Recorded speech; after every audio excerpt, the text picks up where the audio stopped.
Having an exceptional relationship with your spouse affects every single aspect of your life and is crucial for experiencing your dream life together. I'm Rob Murgatroyd. And I'm Kim Murgatroyd. Listen in on our honest, filter-free conversations as we navigate life and business together without killing each other. You'll learn by osmosis how to transform the friction you feel in your relationship into a purposeful foundation that will allow you to grow together. Welcome to the Friday Podcast. Kimberly, sandwich chic Murgatroyd. Sandwich chic. That's what. Sandwich chic. That's a little tip, kids. There's an amazing sandwich shop in Florence called Sandwich Chic. And you can't tell what I have on my mind for lunch today, can you? But I don't think it's called sandwich chic. I think it's called sand chic. As weird as that is. There's no witch? I think it's sand chic. Speaking of witches, aren't we going to the U.S. to see witches? Yeah, we're going to go to Salem. Our little one is obsessed with Hocus Pocus, which takes place there, and Salem Witch Museums. But that's not what we're talking about today. We're actually going to talk about France. We are going to talk about France. Did you say, what was the thing? See my underpants? I thought the same thing. I see London. I see France. I see Robert's underpants. Oh, my God. Does that bring you back to like third grade? Does anybody say underpants anymore? I don't think so. It's underwear, right? Or panties? Well, there's Captain Underpants. There is Captain Underpants, but... Again, not why we're here today. Again, not why we're here. So we just got back from France. It was lovely. It was so lovely. Well, why were you there? We did a platinum event. Once a year, we do a big platinum event for entrepreneurs. It's the highest level offering that we have.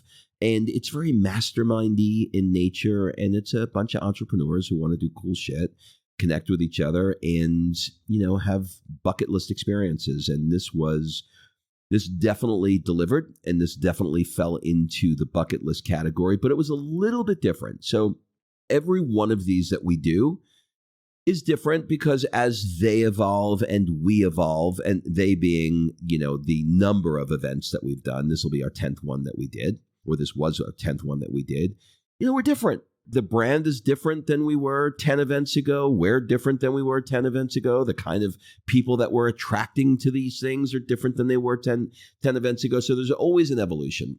And there's usually a theme that comes out of these things that no matter how hard we try to put these things together, these themes just emerge the way they do. And this one was a theme of passion. So it's always difficult to try and take what happens over 6 days with a group of people, that you're basically eating, living, and breathing with and translate it into a podcast. Like, that's not so easy to do.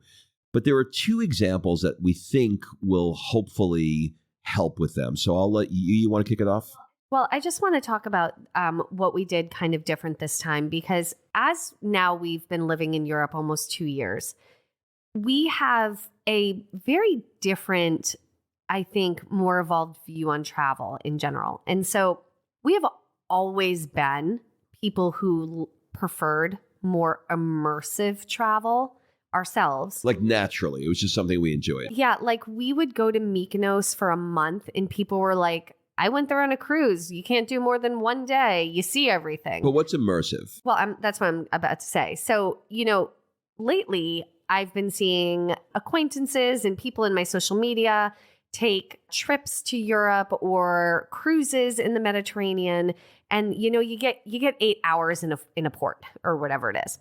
And it's not that, because that, if you book a cruise and that's, what you're getting. But I've kind of looked into the comment sections of some of these posts that people are doing. And one thing someone said, they were like, do you think you had enough time in Rome? Okay. Let's think about the city of Rome. It's many thousands of years. It's the origin of current day society, of so many things came out of Rome, right? All roads lead to Rome. And when you come into a port in Rome and you have a 6 to 8 hour afternoon in Rome, it's not possible to see all of Rome or to really do Rome. in the right way that way. You're going to hit the highlights. It is what it is. But when I went into the comment section and it was like, do you think you had enough time in Rome? And they were like, yeah, we saw what we needed to see and we moved on. And it actually offended me, when I see stuff like that, because I'm like, oh my God, you're missing the point. You took a picture of the Colosseum. You took a picture of the Trevi Fountain. You most likely didn't even flip the coin into the Trevi Fountain. And you're like, check, I'm out. I ate some pasta. I snagged a piece of pizza. I ate some gelato. I saw it. I'm done. And for me and Rob, that is such a insult, honestly, to travel, because you don't even scratch the surface. And so for Rob and I personally, we prefer an immersive experience. And like I said, when we would go to Mykonos, we were there a month, and people would always ask, how are you spending a month on this island? And when I tell you that there were times where we went for a month where I'm like, I can't even believe we didn't get to go to X. And it's like it's a tiny island, but we would not be able to do everything we wanted to do because we were doing things that were truly immersive. Like one year we went to a farm and we learned about goats and goat milk and goat products and figs and like all these things that are natural. And we learned how everybody in Mykonos takes their goats over to a neighboring island that's uninhabited called Delos. And they literally put goats on a boat. Like if you can imagine goats jumping onto a little boat and then going to another island, and they let them roam free to graze and chew all the stuff off the island. And then they bring them back. Like we learned so much about the history and the culture, and it was immersive, like current day culture, not just historical culture. And that's where I think you really get an appreciation for other cultures. I don't think you can get an appreciation for other cultures by just taking a picture of the Colosseum or going on a quick tour. And so our preference is immersive. And as we've traveled more and as we've especially lived in Europe, that has become more and more important to us. Yeah, so there's 3 examples of that we did on this trip, and we'll go through all 3 of them because I think that you'll see as we explain, there's a theme that emerges. We'll start with the most basic, which is, if you heard of bocce ball is an Italian game with a big ball that you throw and you try and they're like silver metal balls, right? Yeah, there's like a little tiny ball, and then there's a big ball, and you throw the big ball and you try and get it as close to the little ball as you can. And if your opposing team member gets it closer than you can knock the ball out by, moving it out of the way when you throw. Well, France has something pretty much identical called pétanque, and it's spelled like nothing like it sounded. It's like pétanque. And there is a kind of like a piazza kind of area that is all sands that's right in the center of town in Saint-Tropez. And these old men every day come out in the morning or the evening and they play pétanque, and they sit there and they sip on French liqueurs or whatever, and they just play with each other. And it's really just an excuse for 70-year-old men to get out. Well, it's community, it's exercise in some weird way. It's I mean, if you think about all the things that probably come out of pétanque, the community experience, the connection, the sun, the outdoors, the mental skill that it has to take to get the big ball close to the little ball. You have to think that there's like a hand-eye coordination sort of thing. And so we thought, what if we're able to get our group and take our group into this pétanque area where these 70-year-old Frenchmen, that basically. By the way, it's probably the most idyllic place to play pétanque is in Place de l'Elysie in Saint-Tropez. Right. Like when you see the picture, you see old historical pictures of France and these old men doing it. It's there. Yeah. And so the thought, kind of the, pun intended, the balls that we had to go into their sand trap and bring our group of Americans there to play their game was like, could we really do this? I just looked this up. Do you know that pétanque originated in Provence? No. Yeah. That's interesting. Pétanque originated in Provence. That's interesting. So Provence, if we haven't said it, is the French countryside. And so we decided to do it. So we got a lady that was going to teach us the game of petanque, and we split up into groups. Now, prior to doing this, we did a strength finders test by a company called Gallup, which is the people that do the TV ratings stuff. So if you Google Gallup Strength Finders, you'll get the test. And it basically ranks your 34 strengths, number 1 being your most dominant strength and number 34 being your least dominant. And I don't want to get too derailed on what that is, but it's worth a Google search, and it's definitely worth taking the test. But we did it on everybody. And so, one person has competition as their number 1, another person has harmony as their number 1, another person has something that perhaps is a little bit more their willingness to be confrontational. That's strength. That's not one of the strengths, but is a little bit higher. And so after we did a deep dive on all of these things, we went out and we played with each other. And it was very interesting watching the ones who have competition as number 1 being competitive, and watching the ones who have harmony being number 1, being like, let's all get along, or strategy. And it was very interesting seeing it emerge. But what came out of it was this stupid little game that we're playing in the middle of a sunny afternoon, and we are laughing and giving each other shit and riding each other and spending 2 hours doing this, and then at the end going out for some pastis, which is a French liqueur, basically a digestive kind of drink, and just talking about the game. You would think that this kind of thing, is it a bucket list experience to sit out there in the sand trap doing this?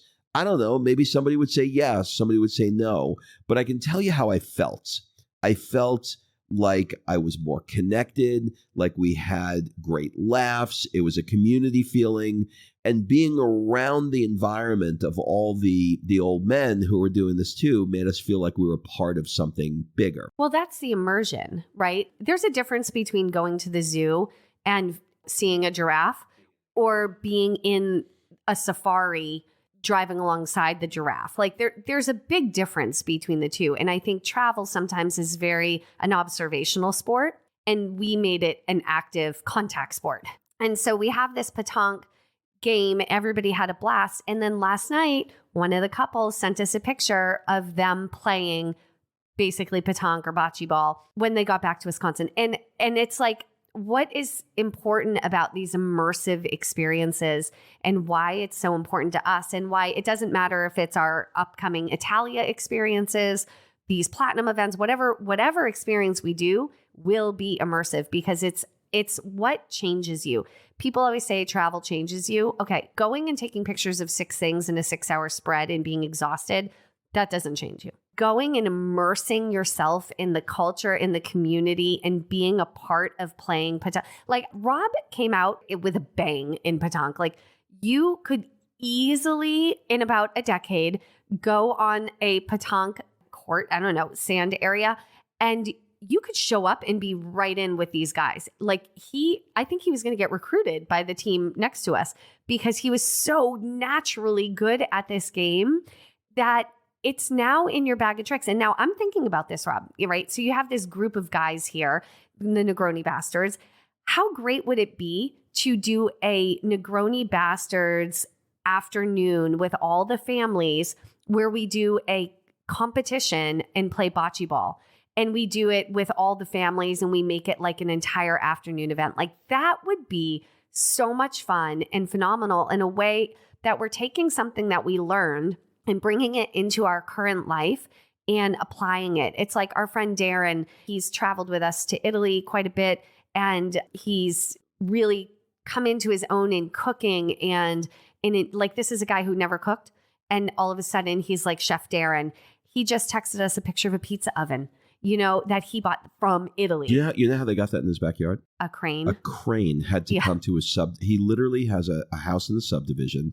He imported a brick oven. Is that what it is? It's a Neapolitan pizza oven. I think they put it on a boat, like a slow boat from Naples, and then it gets delivered to his Seattle subdivision, and then a fucking crane picked it up and hoisted it over his house into his backyard.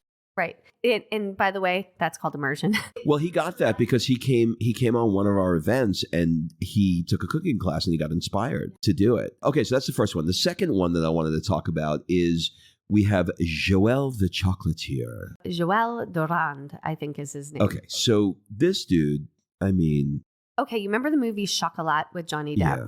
Like, it was this in living color.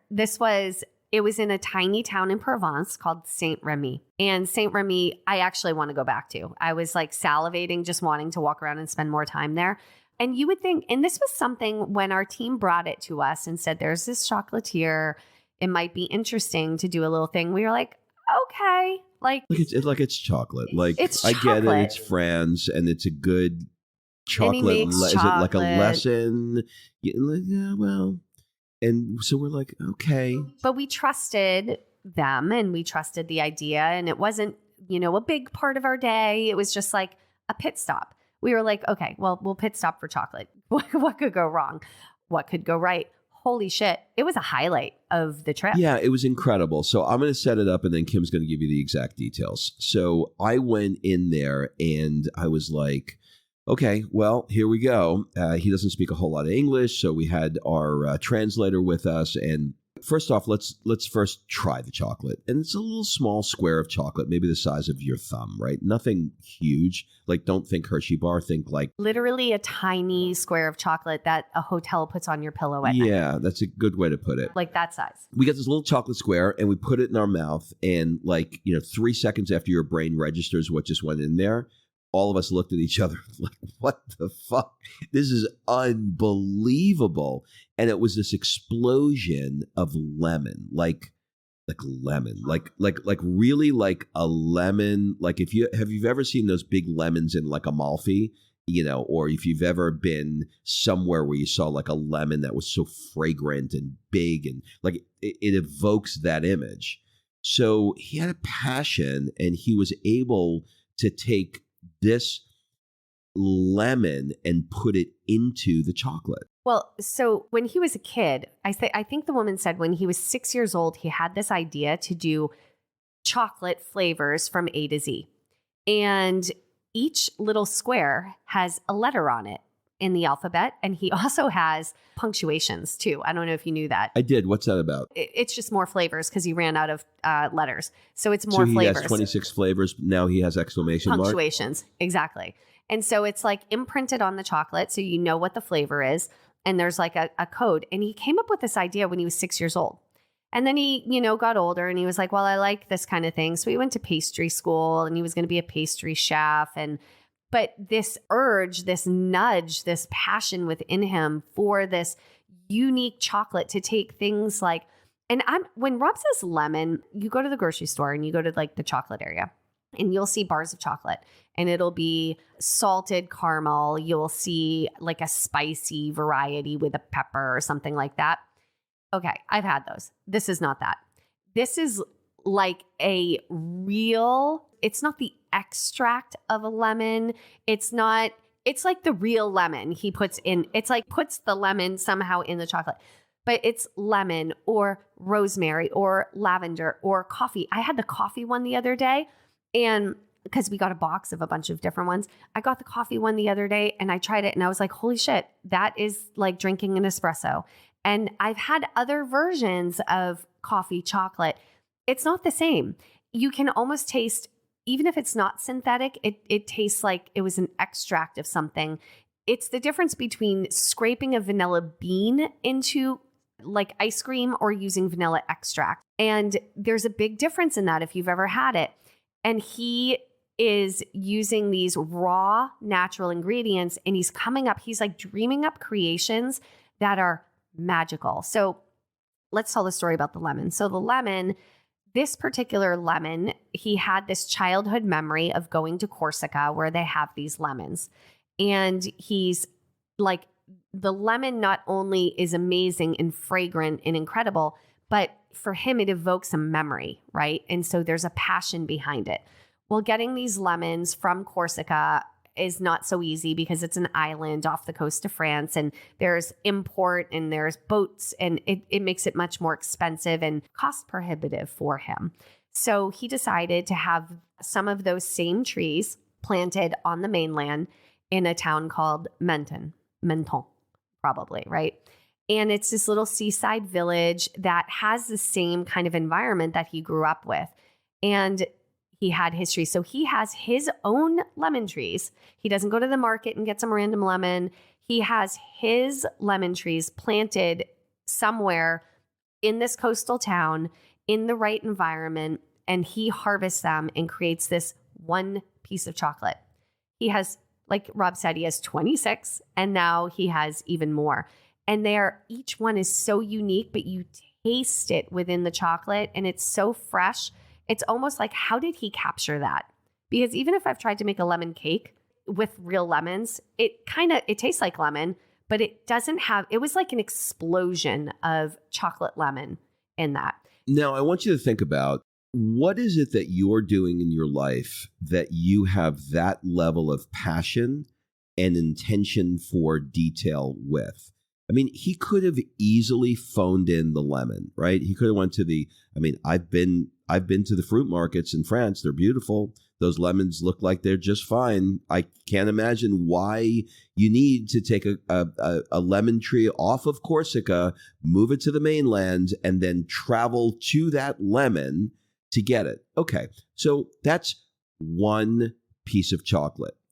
He has bees, where these are my bees that make my honey to put in my chocolate, which is on another whole other thing, right? I don't know if are they in Menton or are they somewhere else? No, I think they're somewhere else. But what's so unique about this is his passion for what he did impacted every single person there to such a depth. Number one, he ruined us forever. We can never eat chocolate anywhere else, any other kind. I think back to when we lived in Atlanta, and whenever it would be like my monthly time and you would magically show up with M&Ms, I would die now if I ate them. Like I couldn't actually eat them because they taste like eating nuclear waste for you now. He, number one, ruined us for life with chocolate and the quality of chocolate and the flavors of chocolate. But two, we took a piece of his passion with us in a way that provoked such conversation about passion and doing things that you're passionate about. And, in our first company, Jet Set Life, it was like, do more things you love and less things you don't.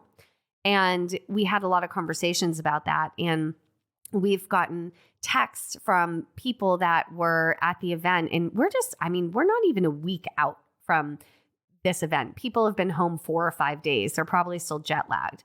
And we've already received messages that they're tapping into the parts of their businesses that they're the most passionate about that have been put on the back burner because maybe they're not the moneymaker or maybe their attention is needed somewhere else.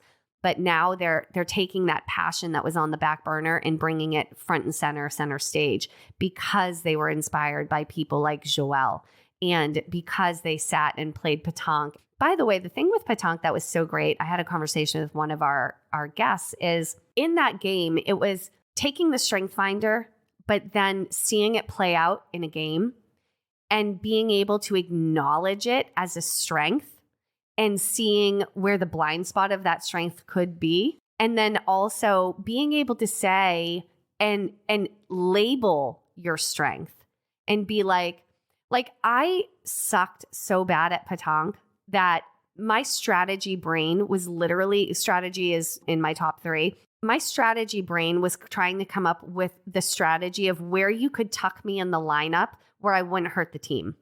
You don't want me going last if the team needs the last shot to win. You definitely don't want me going first. We tried that strategy. That didn't work either. So we decided where Kim needs to be tucked so she doesn't damage the team. Well, it's also interesting, like you said, you could easily look at like the guy who was the most competitive was so fucking obviously competitive. Like the measuring stick got brought out to see how far away the balls really were. Like he literally, we are playing a fun game of pétanque the first time. He's calling the fucking refs in with the rulers. And the lady's doing it with her flip-flops. And But he's it's like, no, amazing. I need an actual measuring stick. And I want to measure because this looks like it's a centimeter closer. But how beautiful is that strength to see live in action, That's the point, right? The point is you can look and go, what the fuck with this guy with the competition? Or you can go, oh, it's number one for him. Of course he's doing that. Right. And then he's picked first for the next round because you want him on your team. Because you want him on your team. But for me, this was the sweet spot, right? So what we did on this trip is we picked one, we identified everybody's strengths, had great conversations about what their strengths are, and then talked about passion. And so isn't it a beautiful connection to connect what your strengths are with what you're passionate about? Like for you, Rob, your number one is futuristic, which is vision. Rob can see the vision for the future. He can see how something will unfold. He focuses on vision and creating visions. And so you take that ability in vision and that's like your number one strength. And then what are you passionate about? You're passionate about helping people live a full, fulfilling life, not just in business, but in life. And so you are literally in your coaching, in your group coaching, in your social media, you're helping people create a vision for not just their business, but their full life. And it's so impactful. It's like the perfect blend of your strength and your passion. And it's beautiful to watch unfold, And so I think what everyone took away from this and what we're sharing this with you, so maybe you can take it away is if you can combine your strength and your passion and allow those things to meld, like what could you do? It's good. I haven't heard you say that before. Those two pieces actually just hit me. That was really good. Write that down. Combine your strength and your passion. So in order to know what your strength is, take the Gallup Strength Finders test. In order to know what your passion is, that's a little bit more of an art. Dig into your childhood. Honestly, I think a lot of our budding passions, like I've always talked about writing, and it's the thing that I really, really want to do. It's also the thing I've put on the back burner. And that's something that I was in the first grade wanting to do it. That was like an early on thing for me. And if you look back at like what little Robbie Murgatroyd in Queens wanted, what would that be? Maybe you can find that passion there, or maybe the passion gets triggered by one of these immersive experiences, because you can go and do, like our friend Darren did the cooking class with us in Italy and fell in love with making pasta and cooking from scratch. This is not something he did ever in his life. And he had that. And so it triggered that immersive experience, triggered a passion deep inside him that is fulfilling his life in ways that are not even, you can't even truly measure the ways that that kind of passion is triggering, which came from that experience. And it wasn't an experience because he went and he saw a pizza place and took a picture or ate a piece of pizza. It's because he put the dough in his hands. So the last one I want to talk about before we wrap up is we did a dinner with I'm hesitant to call her a private chef because that's not what she does for a living. She's a self-taught She's a chef. self-taught chef who loves to cook, and she shares her cooking with her friends. And our team brought this idea to us, and she said, hey, why don't we go over to this lady's house? Her food is incredible, and she will make us a meal. And I'm like, well, I mean, I've got these people flying in from all over the country in the United States. They're flying overnight. They're jet lagged. They're paying a pretty price to be here. And I want to take them somewhere. It's going to be incredible. She goes, oh, this is going to be incredible.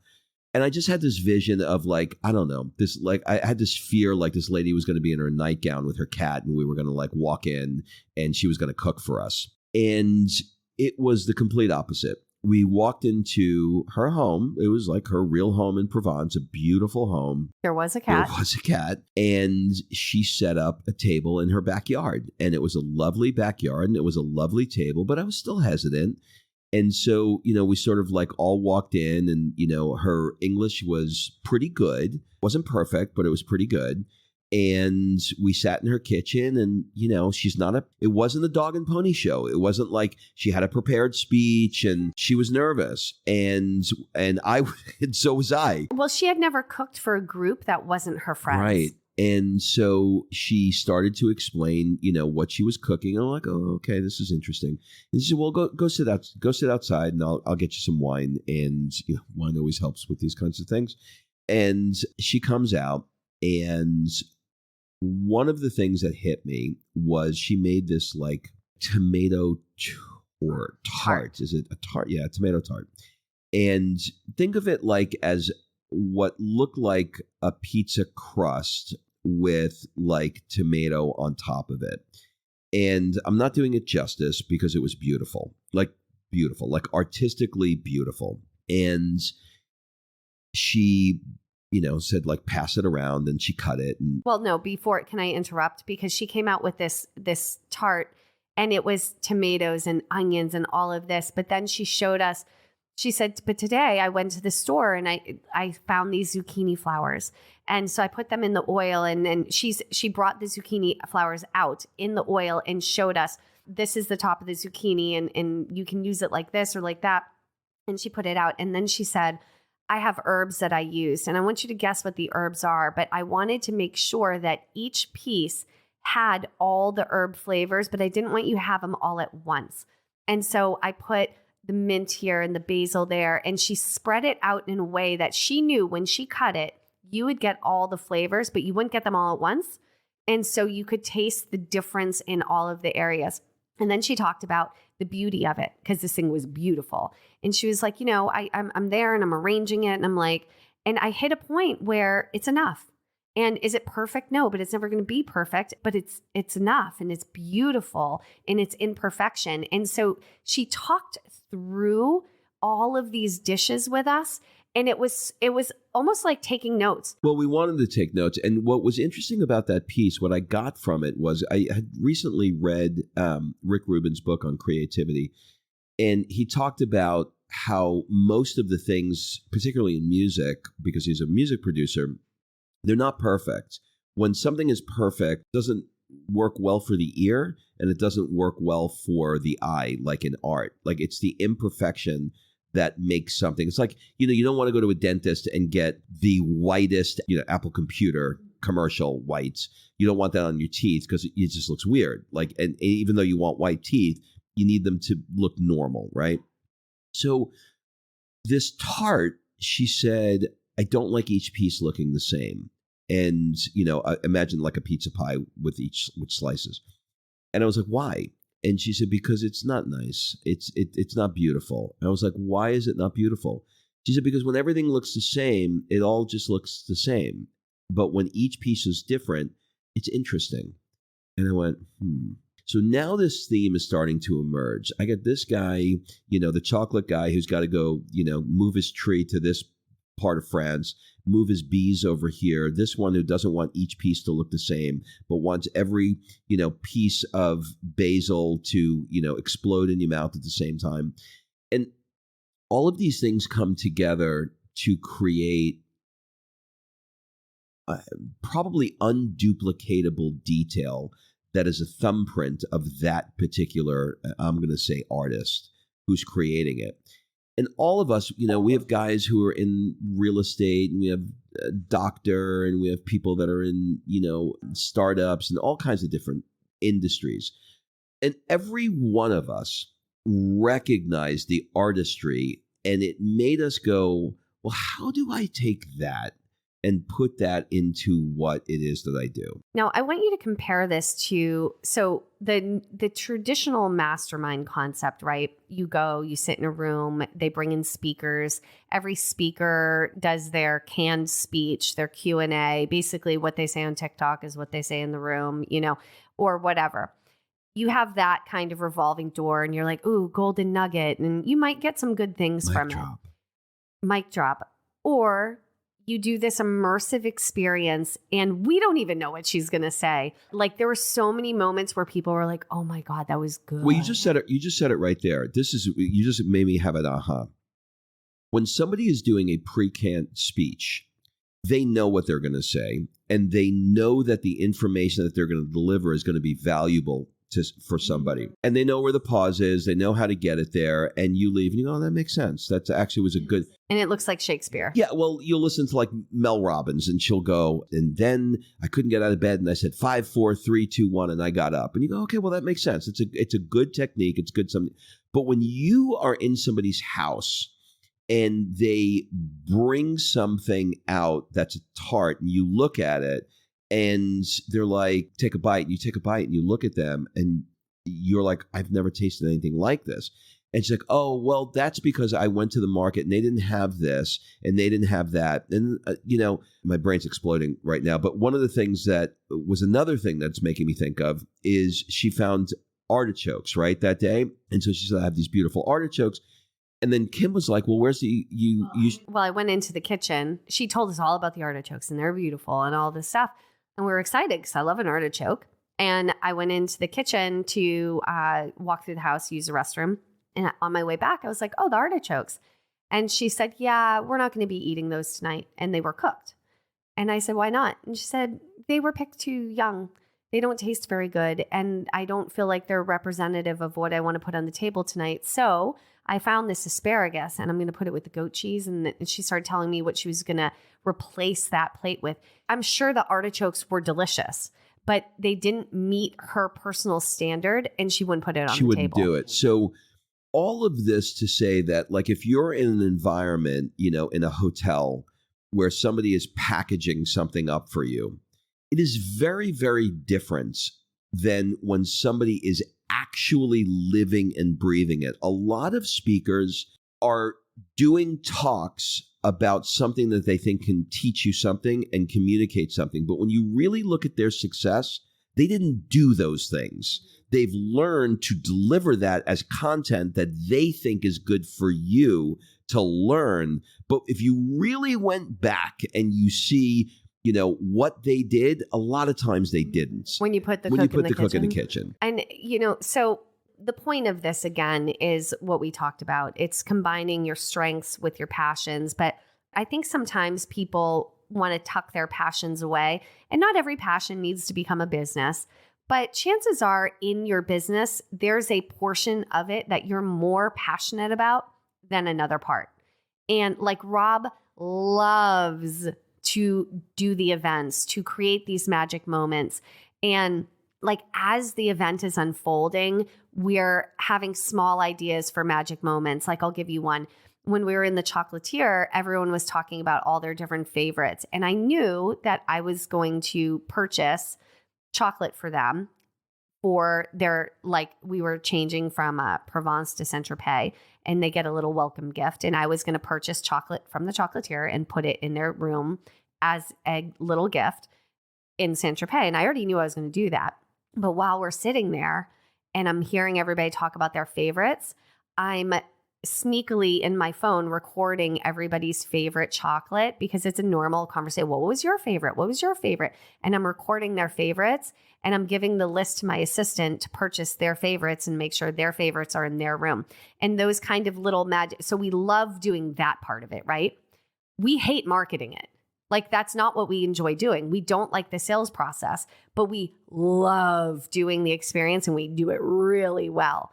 And so putting so much more energy and effort into that, that's our love language. That's what we love to do. And so that's what we're passionate about. So we need to highlight that and push that forward, right? And maybe, I don't know, get someone else to market it for us. Actually, the opposite happens. This week, everybody who was there is putting up on social media just the most complimentary things about all of the details that you just described.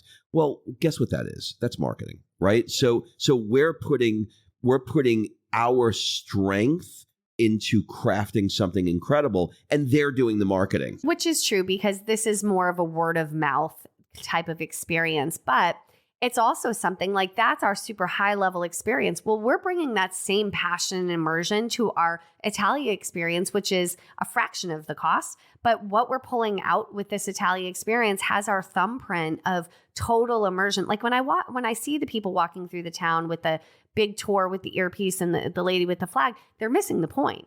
Like they're missing what is important about this city. It's not just learning the history. You can watch a YouTube video or a documentary and learn the history of Florence before you come, and then immerse yourself in it, in a different way. And that's what we're providing. And so that's what I think moving forward, we're creating a guidebook series. We're creating these Italia trips. And we're going all in on full immersion versus touring. Like if you want to tour, don't call me. I'm not your person for that. You can go take a tour. You want full immersion, we're your people. And I think that's what we're learning, which is us stepping into our passion and stepping into our strength. Well, there you have it, ladies and gentlemen. If you want to join us on our next event, we are doing one in Italy in the spring, and we'll give you more. And in the fall. And in the fall. Yeah, that's right. We have a couple of spots left for the fall event if you want it, but we also have one in the spring too. So there is a link in the show notes, and you can add your name and jump on our email list, and we'll get you all the information. That's it, everybody. Have a great week, and we'll see you next week. Bye-bye. Hey, everybody, if you've ever thought about coming to hang out with Kim and I on one of our next Rob and Kim Italia events and you want to learn more, just click the Rob and Kim Italia link in the show notes and add your name and email, and we'll send you all the details as soon as they're available. We are obsessed with this country and how it affects you, and we want to share that magic of culture, food, wine, art, architecture, and some secret magic moments that we've cooked up with you. So be sure to add your name because these events sell out quickly.